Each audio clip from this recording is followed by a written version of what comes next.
అనంతకాల సర్పయోగం ఎవరి జాతకంలో అయినా సరే అనంతకాల సర్పయోగం ఉంటే ఎలాంటి ఫలితాలు జరగబోతాయి?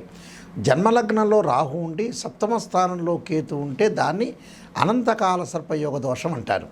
అంటే వివిధ లగ్నాలకి ఏ లగ్నమైనా కావచ్చు, ఏ లగ్నం వాళ్ళకైనా కూడా వాళ్ళ లగ్నంలో రాహు ఉండి సప్తమంలో కేతు ఉంటే దాన్ని అనంతకాల సర్పయోగ దోషం అంటారు.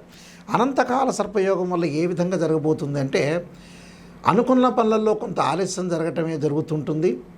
వివాహాది సంబంధమైన విషయాల్లో జాగ్రత్త ఉండాలి. అంటే వైవాహిక జీవితంలో అసంతృప్తి కలగకుండా చూసుకోండి, దుఃఖం కలగకుండా చూసుకోండి. అంటే వివాహం గురించి చాలా జాగ్రత్తగా అనుసరించి ముందుకెళ్తే మనకు మంచి జరుగుతుంది. అంటే జీవితంలో అన్ని విషయాలు కూడా కొంత ఆలస్యం జరగటమే కాకుండా ఏమీ జరగకపోవటము, అలానే ఎడ్యుకేషన్ పరంగా కానీ వివాహ పరంగా కానీ సంతాన విషయంలో కూడా కొంత ఆలస్యం జరిగే అవకాశాలు ఎక్కువగా ఉంటాయి. అంటే మానసికంగా డిప్రెషన్ కలగకుండా చూసుకోండి. అన్నదమ్ముల మధ్యలో అక్కచెల్లెళ్ళ మధ్యలో కూడా సమస్యలు ఎక్కువగా రావటం, వివాహం జరిగిన వాళ్ళకు కూడా విడాకులు జరగటం, ఒకటి మెంటల్లీ డిజార్డరు, డిస్ప్యూట్స్ జరగటం, అలానే బాండింగ్ కరెక్ట్గా లేకపోవటం, ఏదో రకంగా మా తల్లిదండ్రులు వివాహం చేశారు నేను ఏదో రకంగా ఉంటున్నాను అని అసంతృప్తికరమైన జీవితం గడిపే అవకాశాలు ఎక్కువ ఉంటాయి.